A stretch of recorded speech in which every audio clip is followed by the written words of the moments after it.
Bertemu kembali anak-anak di semester 2 ini. Salam sehat, salam DGTM untuk kita semua. Mudah-mudahan anak-anak semuanya dalam keadaan sehat sehingga bisa mengikuti proses pembelajaran kali ini. Mari kita berdoa mengawali pembelajaran ini dalam nama Bapa, Putra, dan Roh Kudus. Amin.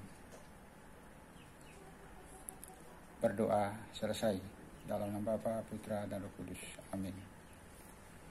Baik, anak-anak, sekarang kita masuk tema 6, yaitu cita-citaku.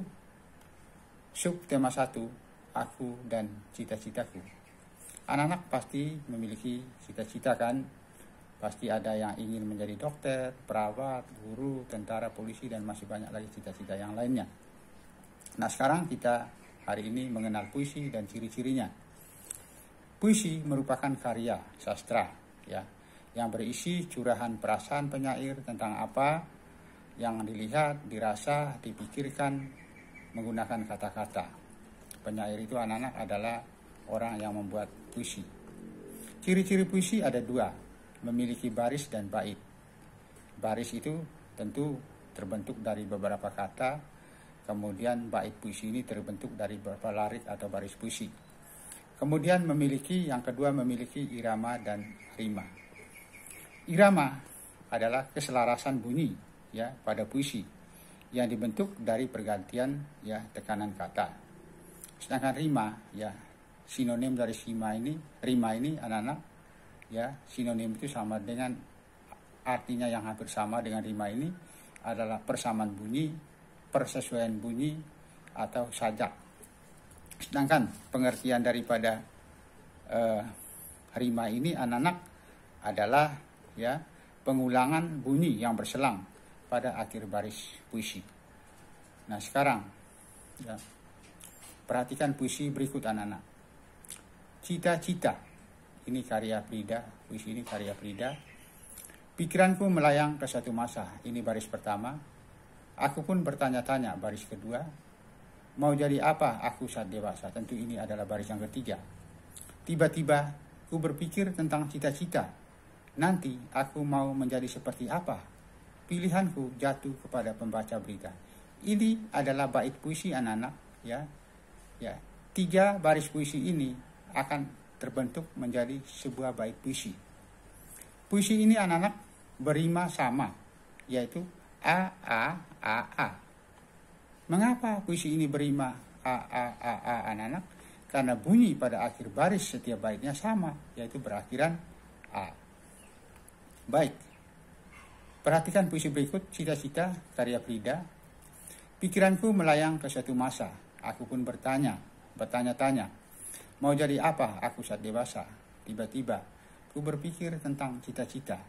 Nanti aku mau menjadi seperti apa? Pilihanku jatuh kepada pembaca berita. Ya, aku ingin menjadi pembaca berita yang senantiasa tampil di layar kaca, menyampaikan segala peristiwa. Aku berjanji akan berusaha belajar tanpa lelah dan tanpa putus asa demi menggapai cita-cita. Perhatikan anak-anak, apa judul puisi tersebut? Judulnya adalah Cita-cita. Siapa penyairnya atau siapa pengarangnya? Yaitu Frida. Ada berapa bait puisi tersebut? Tentu ada 4 bait. Dalam satu bait itu ada 3 baris, berarti 4 bait ini ada 12 baris puisi anak-anak. Kemudian, apa rima dari puisi tersebut?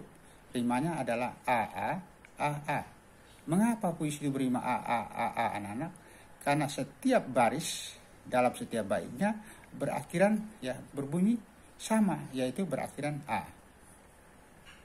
Baik, kita lanjut anak-anak. Menjelaskan ciri-ciri puisi. Terdapat beberapa jenis rima dalam puisi anak-anak. Perhatikan bait yang pertama, ya.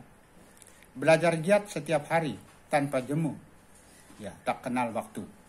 Semua kukerjakan setulus hati demi mewujudkan cita-citaku. Puisi ini berima A B A B. Mengapa puisi ini berima A B A B? Karena bunyi pada akhir baris pertama sama dengan bunyi pada akhir baris ketiga. Kemudian bunyi pada akhir baris kedua sama dengan bunyi pada akhir baris keempat. Berikutnya, inginku memiliki suara merdu agar dapat menyanyi lagu sebagai hiburan untuk handai tolan dalam sebuah pertunjukan. Ya, bait puisi ini ya berima A A B B, di mana bunyi pada baris pertama sama dengan bunyi pada baris kedua, dan bunyi pada akhir baris ketiga sama dengan bunyi pada akhir baris keempat. Maka puisi ini bersajak A A B B. Jelas di sini anak-anak ya. Berikutnya, di karpet berjalan penuh gaya, berlenggak-lenggok seperti putri, berbusana indah tak terperi, membuat semua pesona. Puisi ini berima A B B A. Mengapa puisi ini berima A B B A, anak-anak? Karena bunyi pada akhir baris pertama sama dengan bunyi pada akhir baris keempat, dan bunyi pada akhir baris kedua sama dengan bunyi pada akhir baris ketiga. Atau dengan kata lain, bunyi pada akhir baris pertama tidak sama dengan bunyi pada akhir baris ketiga, dan bunyi pada akhir baris kedua tidak sama dengan bunyi pada akhir baris keempat. Maka puisi ini berima A B B A. Berikutnya, terbang dengan burung besi, menembus langit tinggi, berkeliling seluruh negeri, menggapai mimpi jadi pilot sejati. Puisi ini anak-anak berima A A A A karena bunyi pada akhir baris puisi itu sama, yaitu berakhiran A. Maka puisi ini berima, bait puisi ini berima, satu bait puisi ini berima ya A A A A. Baik anak-anak, kita lanjut ya, mendeskripsikan isi puisi. Ya, di dalam puisi itu kan ada isinya anak-anak ya. Ada beberapa langkah yang bisa dilakukan untuk mengetahui hal yang disampaikan penyair atau pembuat puisi. Satu, baca puisi dengan seksama, dengan teliti, anak-anak membaca dengan teliti. Ya. Yang kedua, tulislah hal-hal yang penting dalam puisi. Apa saja hal yang pentingnya perlu ditulis. Yang ketiga, tentukan tokoh dan peristiwa yang terjadi di dalam puisi itu. Siapa tokohnya ditulis, apa peristiwanya ditulis. Tuliskan kata-kata yang sulit, ya. Lalu temukan maknanya atau artinya dengan bertanya kepada guru atau orang tuamu. Diskusikan puisi tersebut bersama temanmu. Jelas di sini anak-anak ya. Ya, baik. Ya. Kita lanjut anak-anak. Ya, mengamati siklus hidup makhluk hidup. Apa itu siklus hidup anak-anak? Ya. Siklus hidup itu sama dengan putaran hidup, ya. Dari lahir sampai mati. Ya, itu namanya siklus hidup. Ya. Ya. Kemudian, ya, apa itu pertumbuhan? Ya. Di sini anak-anak ya. Di dalam siklus hidup terjadi pertumbuhan dan perkembangan. Apa itu pertumbuhan anak-anak?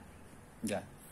Pertumbuhan itu adalah perubahan bentuk tubuh, ya, karena adanya pertambahan tinggi dan pertambahan bobot badan, bobot sama berat.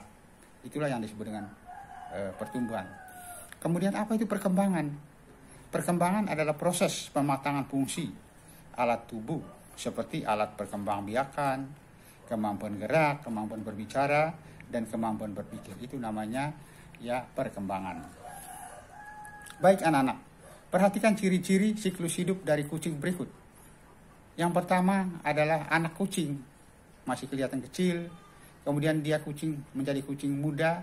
Dan akhirnya dia menjadi kucing dewasa. Dan lama-lama pasti dia akan mati kan anak-anak. Ya, jelas di sini anak-anak ya. Ya, baik, kita lanjut. Mencirikan siklus hidup serangga.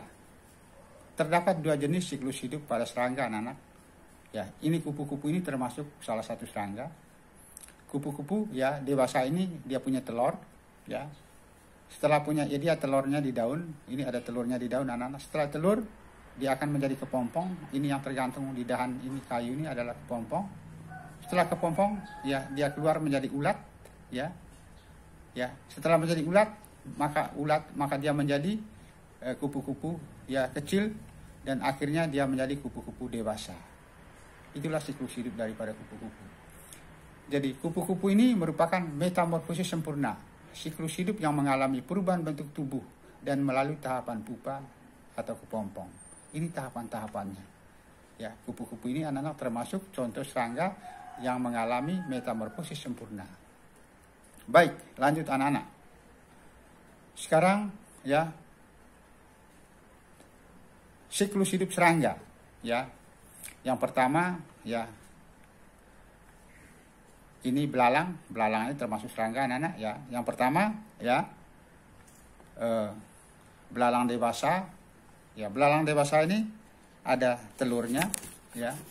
Kemudian setelah telur ada namanya nimpa 1. Nimpa itu sama dengan sama dengan larva. Larva itu adalah istilah yang dapat digunakan untuk menyambut bentuk hewan muda ya setelah menetas. Itu namanya nimpa. Nimpa itu adalah hewan muda setelah menetas ya. Pada hewan yang mengalami metamorfosis tidak sempurna ya. Itu namanya nimpa anak-anak. Setelah nimpa 1 ya, nimpa 1 ini di mana belalangnya kelihatan kecil, kemudian menimpa 2 kelihatannya agak lebih besar, kemudian nimpa 3 kelihatannya lebih besar, dan kembali lagi menjadi belalang dewasa. Metamorfosis tidak sempurna, siklus hidup yang mengalami perubahan bentuk tubuh dan tidak melalui tahapan pupa atau kepompong. Ini contohnya adalah belalang. Belalang ini adalah anak-anak contoh ya metamorfosis tidak sempurna ya. Baik anak-anak, kita lanjut. Sekarang ya, menyanyi sesuai panjang pendek nada. Untuk menyanyi sesuai panjang pendek nada, kita perlu mengetahui ketukan. Perhatikan melodi berikut anak-anak ya. Ini nada sol, di belakang sol ini ada 3 titik. Menandakan nada ini adalah 4 ketukan anak-anak. Kemudian nada si, di belakang si ini ada 2 ketukan.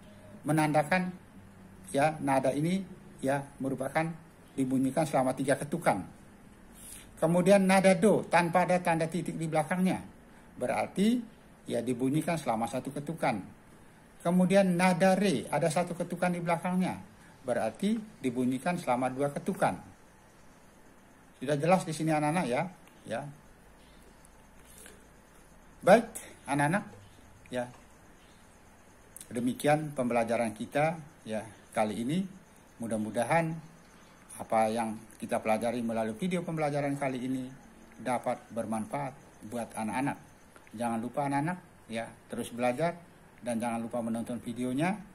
Kemudian yang paling penting lagi anak-anak tetap menjaga kesehatan. Ingat pesan mama atau ingat pesan ibu. Yang pertama ya, memakai masker, mencuci tangan, dan menjaga jarak. Semoga situasi corona, wabah yang sangat membahayakan ini anak-anak dapat terhindar dari kita. Kuncinya dari kita sendiri untuk bisa menjaga kesehatan kita, mengikuti protokol kesehatan yang disampaikan oleh pemerintah. Akhirnya selamat belajar, sampai bertemu kembali. Salam sehat, salam DJTM. Sampai jumpa. Sampai berjumpa kembali pada episode selanjutnya. Salam DJTM. Terima kasih. Dadah.